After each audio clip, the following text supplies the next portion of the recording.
Salut Jenny. Salut Camille. Bienvenue dans un nouvel épisode. Je suis trop contente. Aussi. Du coup, cet épisode va être un peu particulier. On a réenregistré le début. Après, vous allez avoir le début de l'épisode de manière classique, mais juste restez bien jusqu'à la fin parce qu'en fait, cet épisode va être différent et surtout, à la fin de l'épisode, on va tirer une carte pour vous. Vous allez y répondre dans une boîte à questions qu'on postera sur les réseaux et on répondra à cette question, nous deux, dans le prochain épisode en mettant notamment une partie de vos réponses. Exactement. Voilà. C'est parti, on peut lancer l'épisode.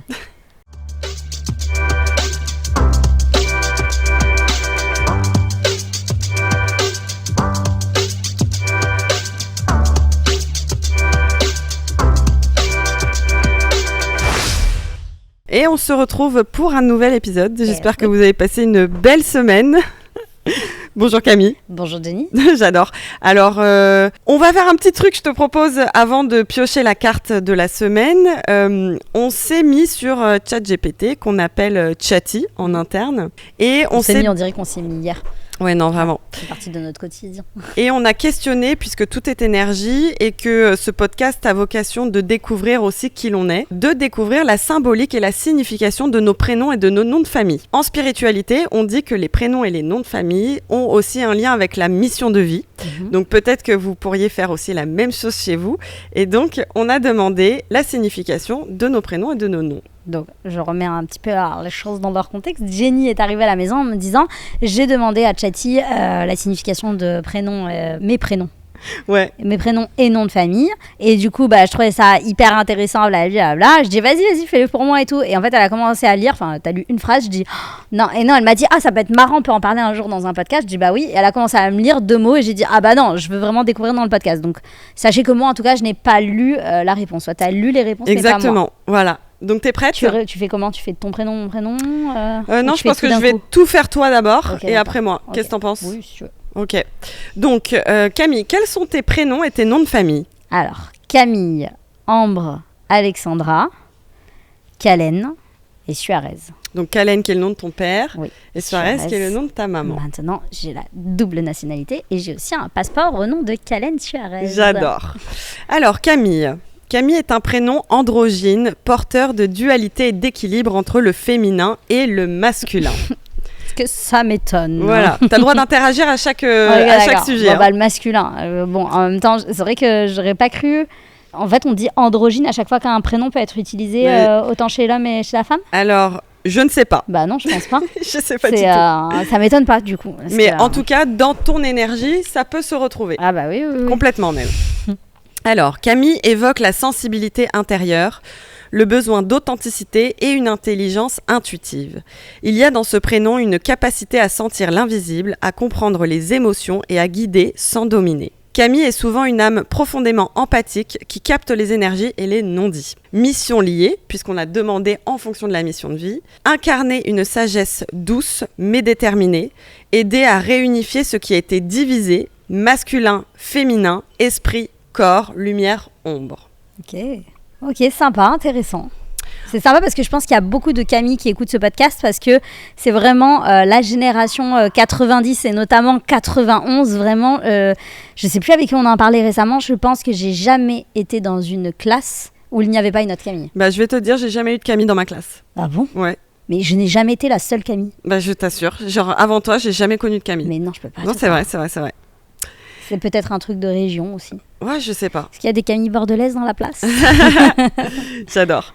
Alors, Camille, c'est fait. Bon, évidemment, il nous l'a pas détaillé avec la provenance et tout ça, mais il nous a fait quand même un petit... Mais tu veux pas faire Jennifer, comme ça, on fait Allez, toi, moi, on fait toi, moi et toi. Ok, d'accord. Alors, Jenny.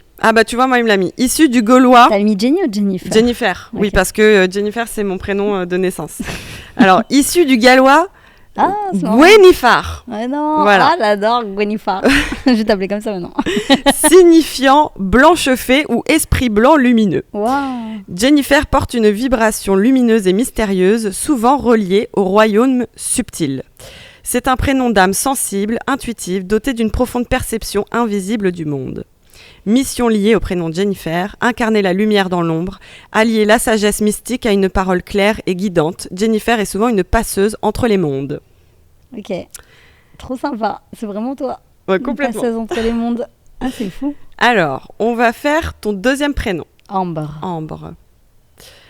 Ambre, comme la résine, est une substance fossile de protection et de guérison, porteuse de mémoire ancienne. C'est un prénom qui dégage une aura solaire, dorée, mystique. Il relie à la terre-mère, à l'ancrage, à la lumière intérieure et à la magie naturelle. La mission liée, porter la mémoire des anciens mondes, guérir par la présence, par l'art ou l'énergie. Ambre évoque souvent une personne connectée au subtil, aux mondes invisibles et dotée d'une âme ancienne. Wow, j'adore. Je trouve que ça me correspond plus que Camille. Bah, tu verras que tu seras les... Non, mais en vrai, tu seras tout. Oui, tu verras à la sûr, fin. Ouais. Mais c'est vrai que ton côté solaire, je pense qu'il te vient de là. Solaire, tu vois. Et en plus, j'ai toujours rêvé sur mes 3 prénoms. Je me suis toujours dit, j'aurais préféré m'appeler Ambre. Ah ouais. Donc, Alors, moi, mon deuxième prénom, donc j'en ai 3 aussi. Donc, c'est Jennifer, Sarah et Flora. Oui, c'est vrai, Flora. Ouais. Flora, c'est le nom de ma grand-mère. Okay. Et d'ailleurs, petite information, quand on choisit un prénom en second prénom ou en troisième prénom, tu portes l'énergie ou la mission de ta grand-mère, ce qu'elle a laissé, c'est un héritage. Si c'est le prénom de ta grand-mère. Exactement. Parce que moi, ça n'a rien à voir avec Non, mais complètement. Ouais. Mais il y a aussi ce transfert, donc il faut bien choisir en fait les seconds et les troisièmes prénoms. Ouais. Alors, Sarah. Sarah, du mot hébreu princesse ou noble dame. Sarah est un prénom d'âme ancienne, parfois lié à des lignées bibliques ou sacrées. Il porte une énergie de dignité, de justice, de légitimité spirituelle. C'est une vibration qui appelle à reprendre sa couronne intérieure, à se souvenir de sa puissance d'origine. Mission liée, marcher avec noblesse et responsabilité, se libérer des schémas de soumission ou d'effacement, porter une parole droite, guidée par l'exemple. Camille, on revient à toi. Oui. Troisième prénom. Alexandra. Du grec, Alexin, protégé, et Andros, homme. Wow. Alexandra signifie protectrice de l'humanité. C'est un prénom puissant, noble, souvent lié aux âmes incarnées pour guider ou défendre. Ok, donc il y a quelque chose avec les âmes à chaque fois. Ouais.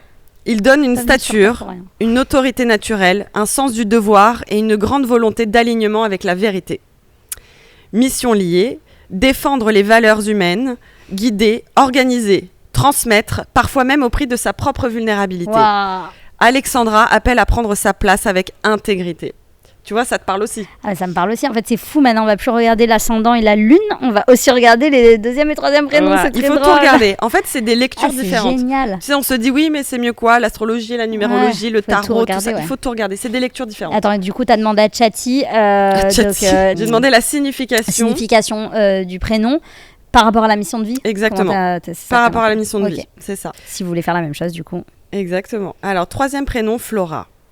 Du latin, c'est très drôle, on passe vraiment d'origine en origine. Latin, ouais. Du latin flos, qui veut dire fleur. Flora est l'incarnation du vivant, de la nature, de la beauté fertile et sacrée. Elle relie à la souveraineté du corps, à la magie de la création, à la puissance du féminin cyclique. Elle évoque aussi les mystères du règne végétal et de l'initiation sensorielle. J'ai rien compris, mais si, j'ai compris un peu. Mais j'essaie de recomposer avec moi et pour le moment, je suis pas très liée à la nature. C'est moins toi. Mais de toute façon, Flora, ça ne te va pas. Non, mais c'est le prénom de ma grand-mère, donc je l'honore. Ça lui va très bien, certainement. Je t'aurais jamais imaginé t'appeler Fleur. Mais complètement, jamais de la vie. Mais tu sais quoi, on me disait en plus, quand j'étais petite, on m'appelait Jenny Fleur. Donc c'est drôle, non? C'est marrant. Ouais. Mission liée à Flora, réconcilier l'âme et le corps, ramener la beauté, la douceur, la fécondité là où il y a stérilité ou rigidité. Ça peut être toi. Oui, complètement. Ouais. Guérir par la présence, l'art, la terre ou l'énergie du cœur. Donc je pense que c'est plus en lien avec la douceur. Avec la chez douceur, moi. Ouais.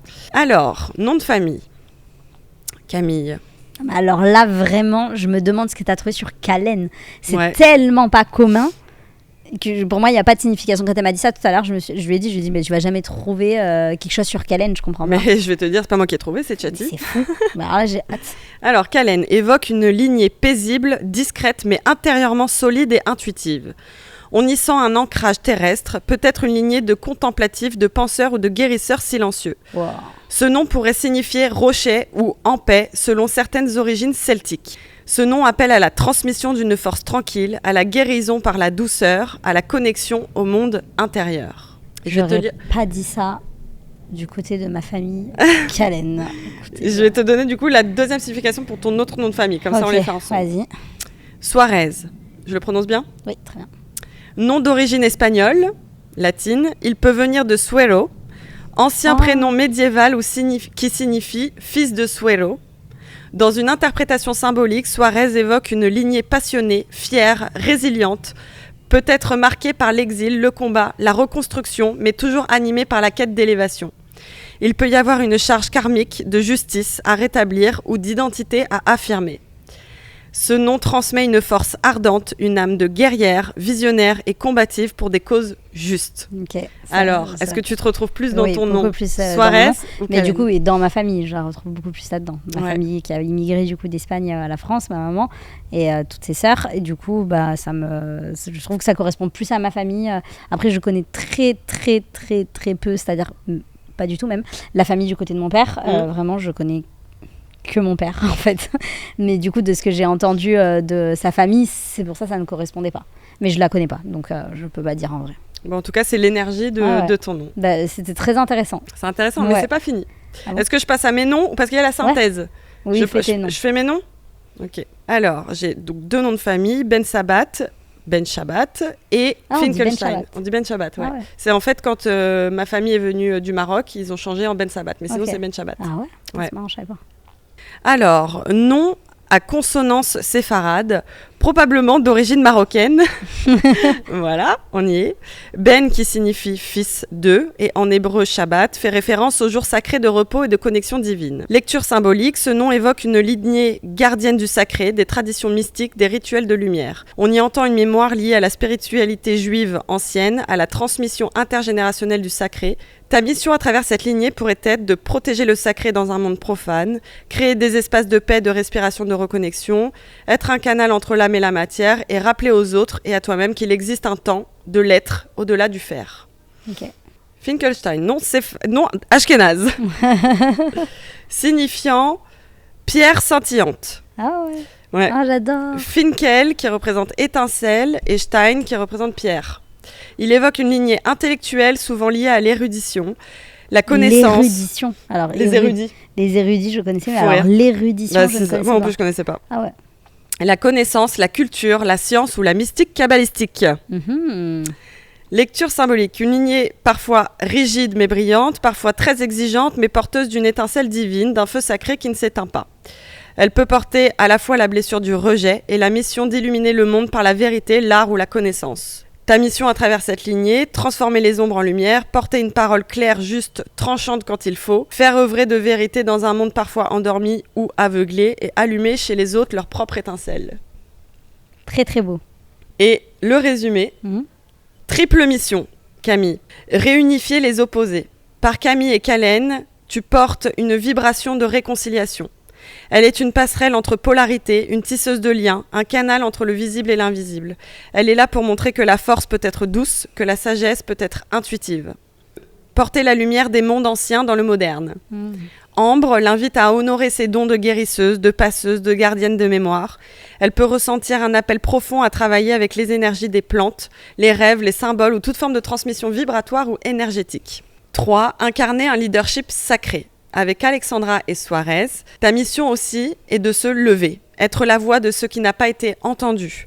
Elle est là pour guider, enseigner, protéger ce qui mérite d'être défendu.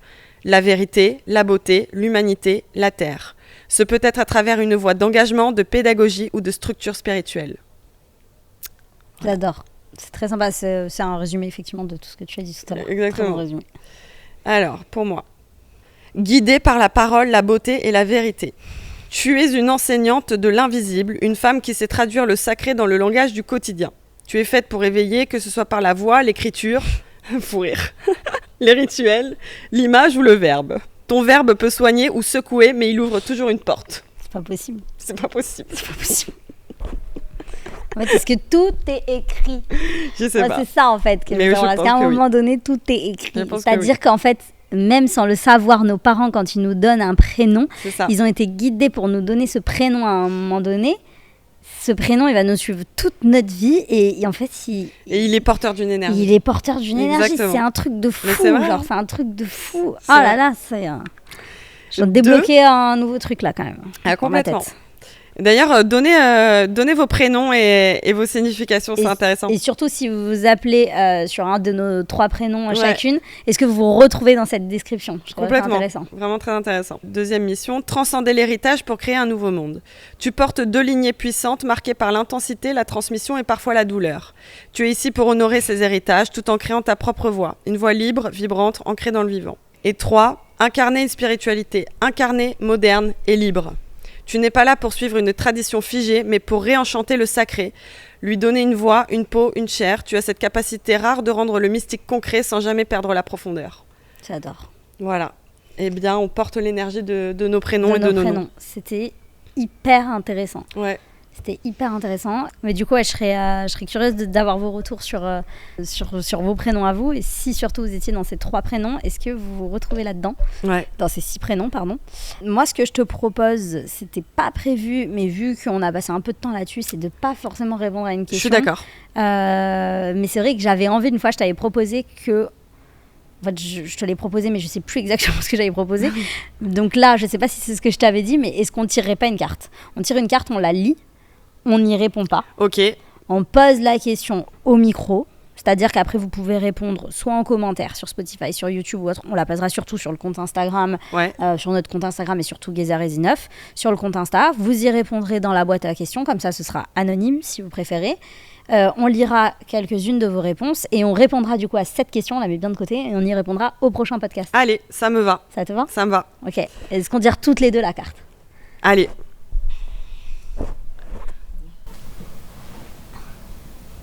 Je ferme les yeux. Moi aussi, okay. Mais on a les lunettes, on voit pas. C'est bon. Allô, c'est très drôle. Hop, je l'ai dans la main. Elle est noire. Et bon courage à vous. Elle est noire. Alors, si tu pouvais effacer toutes les distractions, à quoi consacrerais-tu ton temps? Intéressant. Et je pense qu'on a bien besoin de se poser cette question en ce moment. Mais tu veux que je te dise, c'est-à-dire que si j'avais tiré la carte et que je devais y répondre tout de suite, il m'aurait vraiment fallu un temps de réflexion. Bah parce qu'elle est noire, c'est normal. Elle est noire, donc le temps de réflexion est plus long, mais j'aurais vraiment dû réfléchir vraiment à l'intérieur de moi. Waouh, s'il n'y a plus aucune distraction, à quoi je... Ça y est, j'ai la réponse. Tu vois, c'est venu. Mais tu vois, mais parce que ça te vient automatiquement. Ok, c'est bon, j'ai complètement la réponse. Bah ouais.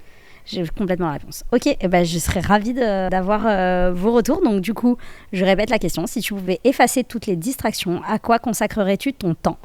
Donc nous allons poser la question ici sur le podcast sur Spotify. Nous allons la poser sur tous nos différents supports, mais notamment on va la poser sur le compte Instagram. Donc le jour de la sortie de ce podcast, je pense qu'on le fera pendant 48 heures. On le fera dans une boîte à questions et comme ça on en récupérera les réponses pour le prochain podcast. Voilà. Elle est très intéressante cette question en ce moment. Parce qu'on est happé par beaucoup de choses. Et si on enlevait toutes ces distractions et qu'on se retrouvait dans le calme le plus complet, à quoi on consacrerait notre temps? On enlève la partie dans distraction.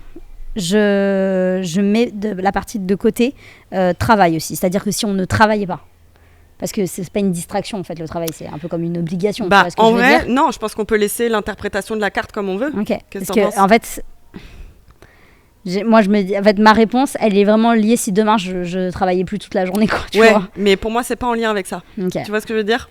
Parce que je me dis, même si je continue à travailler toute la journée, les distractions, il y en a pas non plus une tonne. Je pense que j'aurais pas le temps de consacrer mon temps à ça. Toujours pas. C'est pour ça qu'en fait, je voulais enlever quand même la partie travail. Et je pense qu'il y a beaucoup de gens qui sont dans cette problématique-là. C'est que tous les matins, tu te lèves très tôt, tu rentres tard. Les distractions, c'est quoi? C'est le week-end, c'est un cinéma et tout. Je pense que c'est vraiment, ça englobe, si tu as vraiment du temps, à quoi tu consacrerais ton temps. Ouais, mais oui. Alors, bon, on va pas y répondre maintenant. Non. Mais parce que sinon, là, je peux repartir dans un débat. Ouais, je sais. Mais je veux quand même que les gens se mettent ce petit genre pour moi, tu vois, une distraction, c'est pas seulement d'aller au cinéma. Genre une distraction, c'est genre parfois tu vas accorder ton temps à quelqu'un, par exemple. Mais même juste d'écouter quelqu'un et de pas penser à toi. Tu vois, la distraction, ça peut être... Ouais, parce que toi, t'es dans ce truc-là. Tu vois ce que je veux dire? Ton temps à ça, mais moi, j'étais là vraiment en mode, qu'est-ce que j'aimerais faire si j'avais plus de temps? Ouais, mais moi, pas du tout. Ok. D'accord. Tu vois ce que je veux dire? Vous l'interprétez comme vous. Du coup, vous avez nos 2 interprétations. Allez, bon courage. Bon, bah super. Et ben, on se dit rendez-vous au prochain épisode. Rendez-vous au prochain épisode. À bientôt. À bientôt.